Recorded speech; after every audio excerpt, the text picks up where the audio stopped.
شرم نہیں آتی لڑکوں میں لڑکا ہو کے لڑکیوں میں گوں کھا رہا ہے وہاں پہ. اس سے اس کے اندر ایک تو پاکیزہ ذہن بنے گا اس کا, یہ روحانی فائدہ. جسمانی فائدہ کیا؟ وقت سے پہلے بالغ نہیں ہوگا, ورنہ آج کل لڑکے وقت سے پہلے بالغ ہو رہے ہیں. وقت سے پہلے بلوغت کا نقصان کیا ہوتا ہے؟ چھوٹے رہ جاتے ہیں, بڑھتے ہی نہیں ہیں. ایک اتنا دبلا پتلا چھوٹا سا لڑکا تھا, اس سے کسی نے پوچھا کہ یہ کتنے سال کا؟ میں نے کہا یہ ہے پورا, یہ بڑا ہے مگر ہوا نہیں ہے بڑا مگر ہو نہیں سکا, چھوٹا رہ جاتا ہے انسان. ایک چیز ٹائم, لڑکی اگر بہت جلدی بالغ ہو جائے گی اس کی گروتھ نہیں ہوگی صحیح سے, لڑکا جلدی بالغ ہو جائے گا اس کی گروتھ نہیں ہوگی. یہ جسمانی نقصان بھی ہے اور روحانی نقصان بھی ہے. تو ایک اور نقصان ہے اس کا کہ لڑکے کو اگر وقت سے پہلے جو ہے نا یہ سب ان چیزوں میں ایکٹیویٹیز میں لگ جاتا ہے, اس کا ذہنی سکون بھی خراب ہو جاتا ہے. وہ ماں باپ کو بتاتا نہیں ہے شرم کی وجہ سے, کبھی نہیں بتائے گا, مگر وہ چیخنے چلانے کا اور اس طرح کی چیزوں کا عادی ہو جائے گا گھر میں آ کے. یہ سب چیزوں کا عادی ہو جاتا ہے وہ. تو ایسا نہیں سمجھیں کہ یہ کچھ بھی نہیں ہوتا, سب کچھ ہوتا ہے.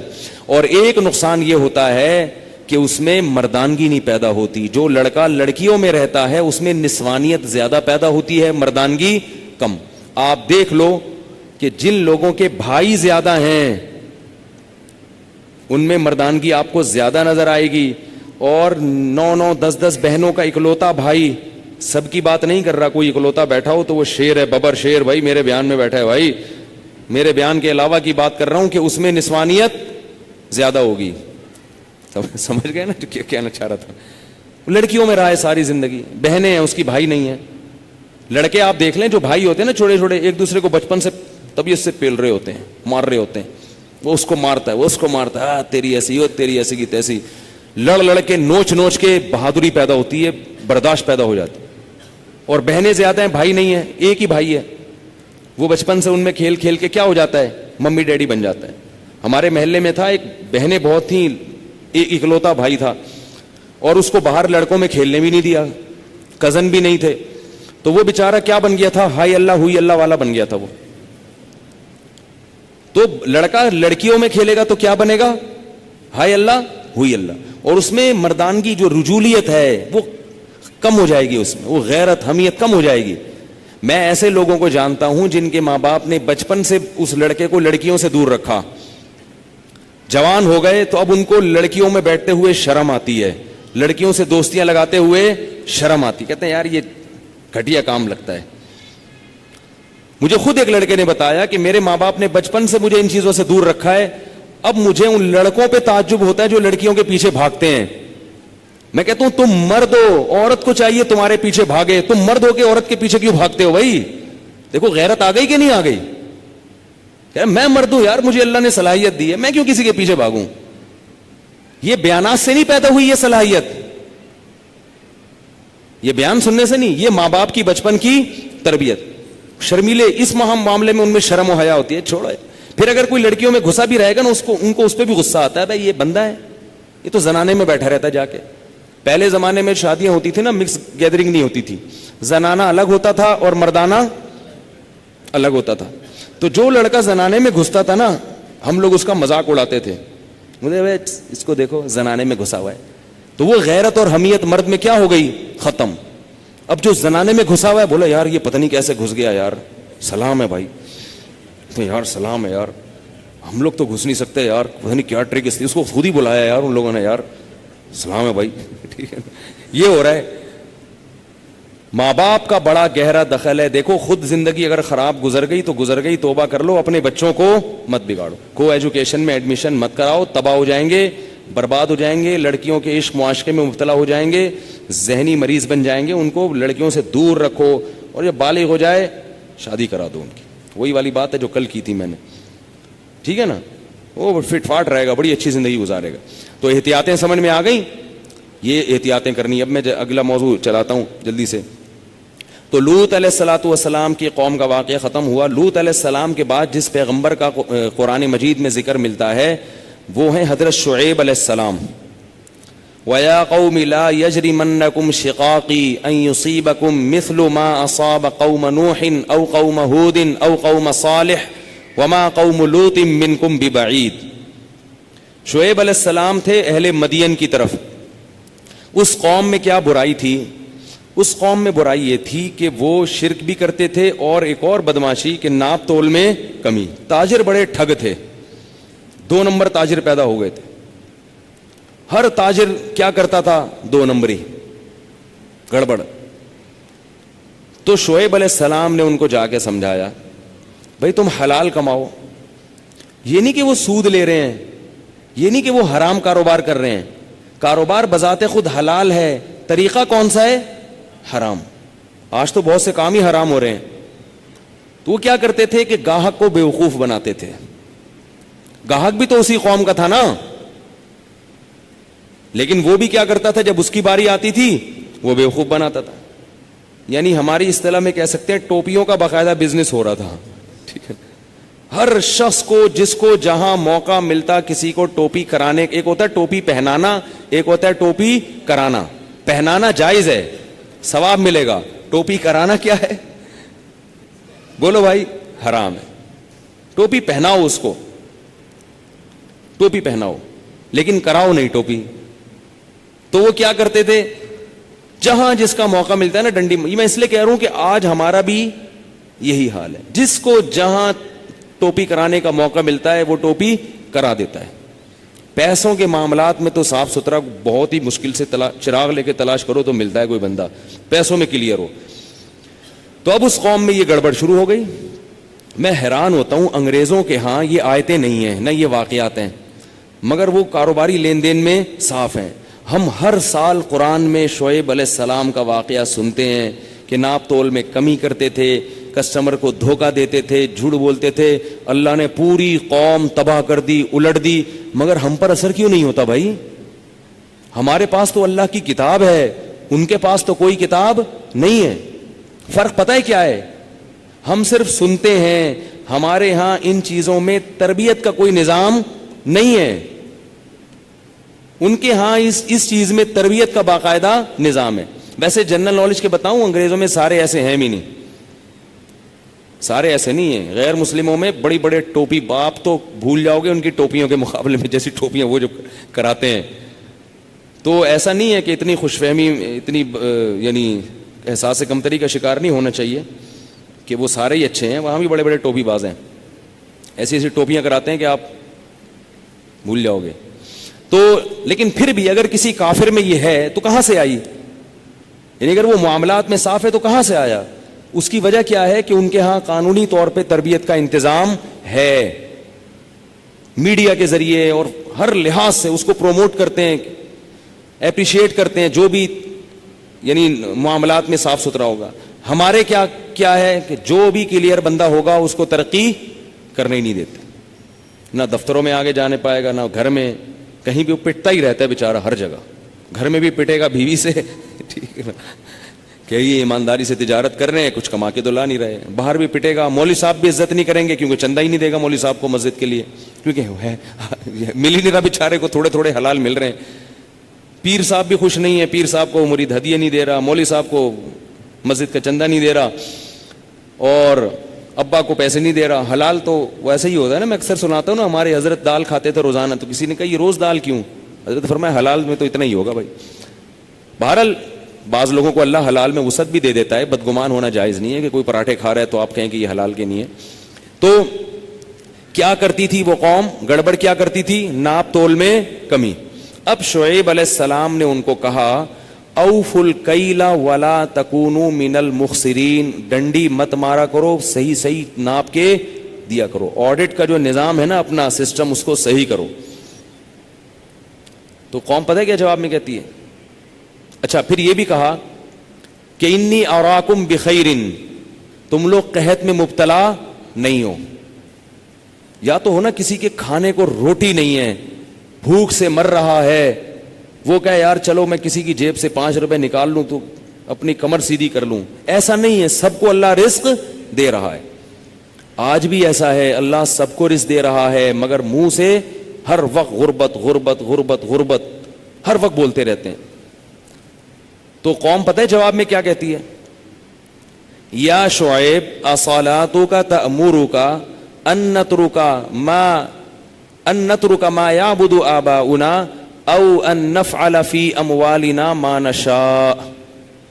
کیا عجیب جواب ہے. اس آیت سے پتہ چلتا ہے کہ شعیب علیہ السلام پہلے سے نماز پڑھتے تھے, عبادت کرتے تھے, دین کے احکام کو فالو کرتے تھے, قوم کو اس پر کوئی اعتراض نہیں تھا. لوگ کہتے تھے بہت اچھا کام ہے, آپ نماز پڑھ رہے ہیں, آپ روزے رکھ رہے ہیں, ایسے مولوی بہت اچھے ہوتے ہیں, ایسے مولوی بہت. اعتراض کس بات پر ہے؟ کہ یہ تمہاری نماز تمہیں کہتی ہے کہ ہمارے داخلی معاملات میں دخل اندازی دو. ہے بھائی, یہ کیسی نماز ہے بھائی؟ آج بھی جو ایتھیس قسم کے لوگ ہیں وہ کیا کہتے ہیں کہ جو ان میں بہت نیک ہوتے ہیں وہ کہتے ہیں مذہب آپ کا نجی معاملہ ہے, مولوی کو ہمارے ملک کے نظام میں یا گھریلو سسٹم میں ٹانگ اڑانے کی اجازت نہیں ہے. یہاں نہیں, یہاں ٹانگ نہیں اڑائے, یہاں یہ نہیں کہ قرآن یہ کہتا ہے, حدیث یہ کہتی ہے. نا نا نا نا نا, مسجد کے اندر چار دیواری میں, گھر کے اندر مذہب جتنا ہو, باقی جو ہے نا اسلام کی بات, مذہب کی بات ایوانوں میں, اسمبلیوں میں, عدالتوں میں نہیں ہونی. اس کا مطلب ہے کہ اللہ کو معاذ اللہ اتنا ایسا اللہ کو بنا کے رکھ دیا ہے کہ جو پیدا کرنے والا ہے اس کو اپنے گھر سے بھی باہر رکھو, اس کو اپنے ملک سے بھی باہر رکھو. اللہ اس نظام کو پسند نہیں کرتے. اللہ کہتے ہیں مجھے یہ والا مذہب نہیں چاہیے, سب سے پہلے میں ہوں, سب سے پہلے میں. اللہ یہ کہتے ہیں. مولوی تو بیچارہ نمائندہ ہوتا ہے جو اللہ کا حکم بتا رہے اپنے لیے بھی دوسروں کے لیے بھی, وہ اس لیے بتا رہے تھا کہ مجھے بھی توفیق مل جائے, اس کو اپنا بھی ڈر ہوتا ہے. تو قوم کیا کہہ رہی ہے؟ صلاتک تأمرک, تیری نماز کہہ رہی ہے کہ یہ تو عجیب سی نماز ہے, یہ والی نماز ہم کو نہیں چاہیے. تو شعیب علیہ السلام نے کیا کہا؟ یا قومی لا یجرمنکم شقاقی ان یصیبکم مثل ما اصاب قوم نوح او قوم ہود او قوم صالح. اے میری قوم, تو اچھا اس قوم کو بھی واقعات معلوم تھے, اس آیت سے پتہ چلتا ہے. اے میری قوم, ایسا نہ ہو کہ جو عذاب نوح علیہ السلام کی قوم پہ آیا جس کا تمہیں پتہ ہے, یا جو عذاب قوم ہود پر آیا, یا جو عذاب قوم صالح پر آیا, ایسا نہ ہو کہ وہی تم پر بھی آ جائے. اور یہ بھی کہنے لگے وما قوم لوط منکم ببعید, لوط علیہ السلام کی قوم تو بہت قریب ہے تم سے, جا کے دیکھ لو ان کے حالات, وہ تو ابھی ماضی کا قریب کا قصہ ہے. وَيَا قَوْمِ لَا يَجْرِمَنْ وَيَا قَوْمِ اسْتَغْفِرُوا رَبَّكُمْ ثُمَّ تُوبُوا إِلَيْهِ. اے میری قوم اعتراضات چھوڑ دو, استغفروا ربکم, رب سے توبہ استغفار کرو. دیکھو وہ لوگ استغفار کا مطلب سمجھتے تھے, ہم لوگ استغفار کا مطلب نہیں سمجھتے. جب شعیب علیہ السلام نے کہا استغفار کرو تو ایسا تو ان کے لیے تو بڑا آسان تھا, ایک تسبیح استغفار کی صبح پڑھ لیتے, ایک تسبیح شام کو پڑھ لیتے. کہتے اتنی سی بات ہے تو ہمیں تو نماز پہ ویسی کوئی اعتراض نہیں, تو استغفار کی ایک تسبیح پہ کیا اعتراض ہوگا. وہ سمجھتے تھے کہ استغفار کا مطلب ہے گناہ سے توبہ, جو ڈنڈی مار رہے ہیں یہ چھوڑیں اور پھر اللہ سے توبہ کریں. یہ والی توبہ آج کل مارکیٹ سے کیا چل رہی ہے, بہت سی چیزیں مارکیٹ میں شارٹ ہو گئی ہیں بھائی. لوگ چینی کو روتے ہیں, یہ شارٹ ہو گئی, وہ شارٹ ہو گئی, وہ بھائی بہت ساری چیزیں شارٹ ہوئی ہوئی ہیں. تو یہ والی توبہ آج کل مارکیٹ سے کیا چل رہی ہے, شارٹ چل رہی ہے. استغفار استغفر اللہ, ڈرامہ دیکھ کے بھی استغفار ہو رہا ہے, ہائے ہائے کیسا ہو گیا, کیسی ہیروئن ہے, توبہ توبہ, ٹھیک ہے نا, کیسا ہیرو ہے, ہائے اتنا گندا گانا, توبہ توبہ استغفر اللہ. تو یہ استغفار چل رہا ہے آج کل. تو استغفار کا مطلب وہ لوگ, بولو بھائی, سمجھتے.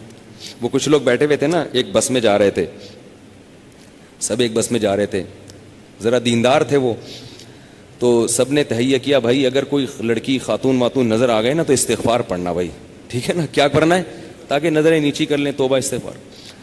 تو وہ جیسے ہی ایک نے پڑھا نا استغفار استغفر اللہ, تو سب نے کہا کہاں ہے کہاں ہے کہاں ہے, سب نے کیا کہا, وہ لاشعوری طور پر نکل گیا نا کہ چلو استغفار کریں گے لیکن دفعہ دیکھ تو لیں.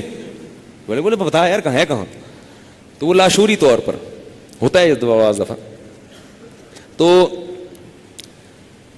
شعیب علیہ السلام نے کیا کہا, استغفروا ربکم ثم توبوا الیہ, ان ربی قریب مجیب، ان ربی رحیم ودود. ایک جگہ فرمایا رحیم بھی ہے اور بہت محبت کرنے والا ہے. ودود محبت کی سپرلیٹو ڈگری ہے. بہت محبت کرے گا تم سے، بہت زیادہ محبت، اتنی محبت کہ اس کے لیے تم نے گناہ چھوڑ دیا بھائی. بہت محبت کرے گا.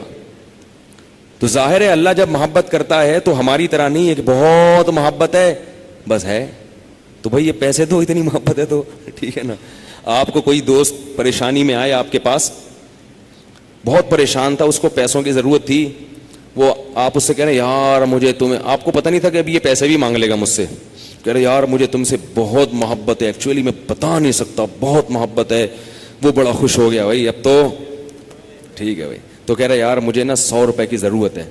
اب آپ کہہ رہے یار یہ کیسے موقع پہ میں نے اظہار کر دیا محبت کا، ٹھیک ہے نا. تو ہم لوگوں کی محبت کیسی ہوتی ہے؟ ایسی ہوتی. اگر ہمیں پہلے سے پتا ہوتا پیسے مانگتا ہے تو ہم کیا کہتے ہیں؟ یار یہ محبت کچھ نہیں ہوتا. مفتی صاحب نے بیان کیا تھا لویریا پر، وہ جا کے سن لینا، پھر ایسا کہیں گے ہم. تو اللہ جب کہہ رہا ہے نا کہ استغفار کرو گے تو میں کیا کروں گا؟ ودود، بے پناہ محبت کروں گا، بے پناہ محبت. اس کا مطلب ہے کہ پھر اللہ نوازے گا، بہت بہت نوازے گا، رزق کی فراوانی کر دے گا، رزق کے دروازے کھول دے گا، دل میں سکون ڈال دے گا.